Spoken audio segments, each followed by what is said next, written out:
नव्या पर्वाच्या प्रतीक्षेत शब्द, चित्र, रंग आणि आकार तसेच निसर्ग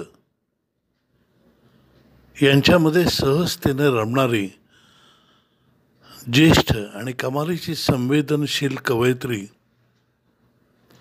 यांचा नव्या पर्वाच्या प्रतीक्षेत हा प्रगल्भ आणि परिपक्व काव्यसंग्रह माझ्या नुकताच वाचनात आला. लौकिकाकडनं अलौकिकतेकडे झेप घेणारा हा काव्यसंग्रह आशयाविष्कारदृष्ट्या अगदी वेगळा आणि अनोखा आहे. मी हा काव्यसंग्रह अत्यंत काळजीपूर्वक वाचला.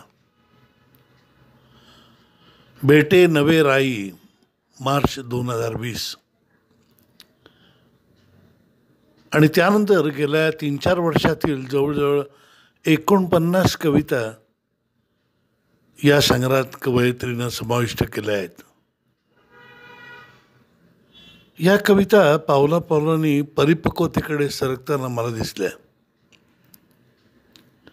या कवितांच्या अशा अभिव्यक्तीचे कवयित्रीच्या आंतरिक प्रवासाशी एक कुठेतरी गहिरे नाते आहे. कवयित्री स्वतःच्या आतच खोलवर उतरत स्वतःला कमालीच्या आत्मशोधकतेनं आणि अंतर्मुखतेनं अधिकाधिक जाणून घेण्याचा प्रांजल प्रयत्न करताना दिसते. एकूणच आत्मसंवाद, आत्मशोध हा या कवितेचा पाया आहे. पण असं असलं तरी या कवितात कुठेही मीपणाचा कुठेही थेंबभर आढळत नाही. आणि मला वाटतं हा या कवितांचा मोठा विशेष आहे. यातही हळूहळू अस्तित्वाच्या आणि जीवनाच्या केंद्रस्थानी सरकणारी कविता विलक्षण समजूतदारपणाची आणि शहाणी आहे. आणि यामुळेच या कवितेत वाचकाला एक निशब्दता आणि निरागसता जाणवते. प्रस्तुत काव्यसंग्रहाचं वर्णन जे एका वाक्यात करायचं झाल्यास मी असं करीन की आसक्ती आणि विरक्ती याचा कुशलतेने साधलेला परमावधी असा करेन. नव्या पर्वाच्या प्रतीक्षेत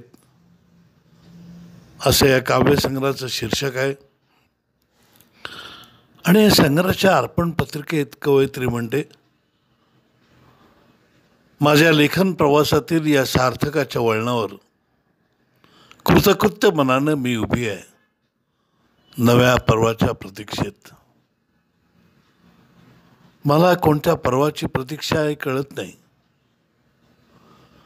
पण काहीतरी सुंदर साथ घालते एवढं निश्चित. काहीतरी सुंदर साथ घालते ही नेणिवेच्या अंधारातील हाकेला मिळालेला प्रतिसाद आहे. आणि तोही अलौकिक पातळीवरचा, शब्द, चित्र, रंगरेषामधून व्यक्त न होणारा. लेखन प्रवासातील या सार्थकच्या वळणावर कृतकृत्य मनाने मी उभी आहे नव्या पर्वाच्या प्रतीक्षेत असं कवयित्री म्हणते. आणि या दृष्टीनं काही कवितांची शीर्षके पाहण्यासारखी आहेत. ती विलक्षण अन्वर्थक आहेत. बघा ना, गात्रांच्या उंबरठ्यावर, दाही दिशांना, मावळत्या दर क्षणात, प्रतिसाद, असणे इथले, नकोसा वाटतो, चित्र बदलते, स्मरणांचे मोती इत्यादी. काव्यसंग्रह उघडल्यानंतर असणे इथले ही कविता प्रथम डोळ्यासमोर आली. आणि कविता वाचता वाचताच मला विलक्षण आवडली, भावली. बघा ना, असणे नसणे, येणे जाणे, स्वीकार अस्वीकार, होकार नकार, शांत आनंद, जन्म आणि मृत्यू, अस्तित्व आणि नास्तित्व, येरझार या 2 टोकात रेंगाळणारी कविता आहे. क्षणाक्षणाने असणे इथले, क्षणाकणाने विलीन होणे. मला ती साक्षात्कारी सुंदर ओळ वाटते. या एका ओळीत कवयित्रीने साऱ्या जीवनाचे सार मांडले आहे, तेही अगदी साध्या सोप्या भाषेत.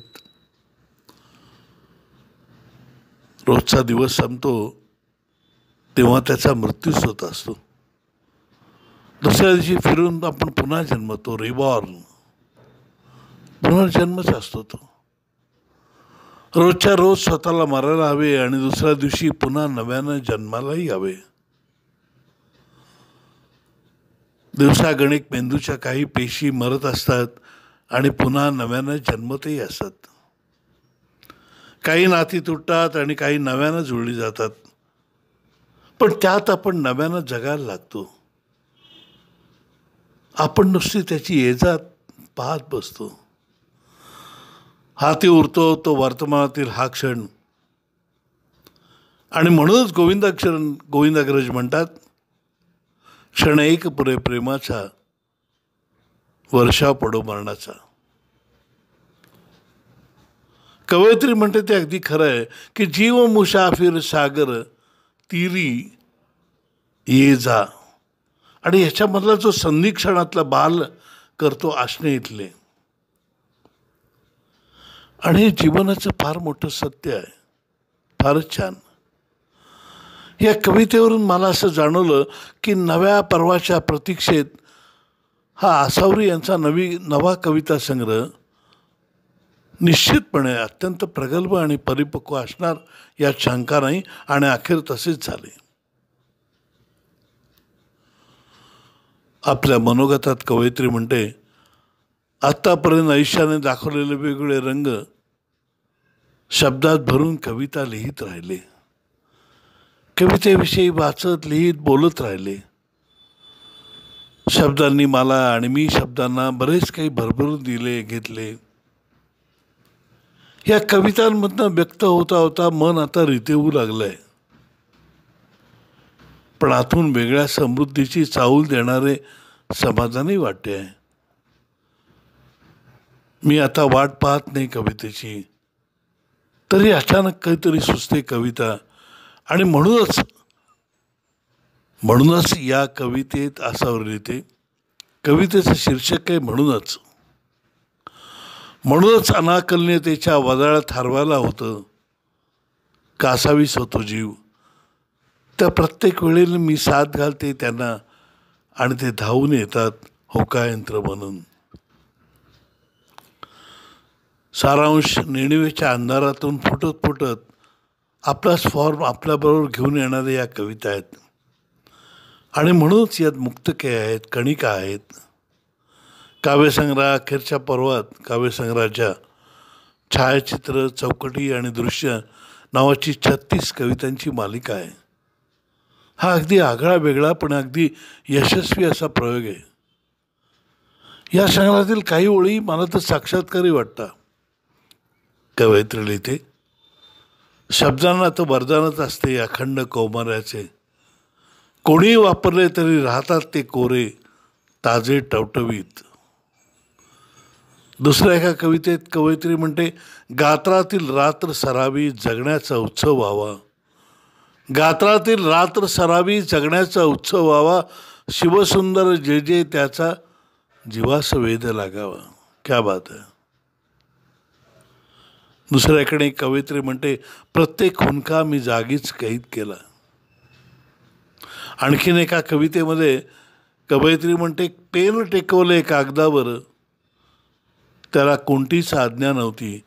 कोणत्या तरी प्रेरणेनं ते उमटत गेलं, पण जे उमटलं त्यात शब्द नव्हते, रेषा होत्या. हीच खरी प्रायिकता आहे. हीच खरी सर्वार्थ नवीनता आहे. आणखीन एका कवितेत कवयित्री म्हणते, सखी फिरताना रोज येते तुझी आठवण, हसायचे ठरवलंय तरी गलबलते मन. अशी एक ना अनेक उदाहरणं देता येतील, पण तशी ती देणं म्हणजे रसिकांच्या आस्वादाच्या मध्ये येणंच आहे, नाही? एक मात्र आहे की या गुणवान संग्रहावर खूप काही लिहिता येण्यासारखं आहे. मी फक्त काही वैशिष्ट्यांचे सूचन केले इतकेच. हा या संग्रहांचा आणि त्यातल्या काही कवितांचा धावता आढावा आहे. काव्यरसिकांनी प्रत्यक्ष अनुभवण्यासारखा हा काव्यसंग्रह आहे. तो प्रत्येकाने वाचून संग्रही ठेवण्यासारखाच आहे. नव्या पर्वाच्या प्रतिष्ठित आसावरी काकडे, शब्द मल्हार प्रकाशन, नाशिक. आणि याचं मूल्य आहे 175 रुपये. धन्यवाद.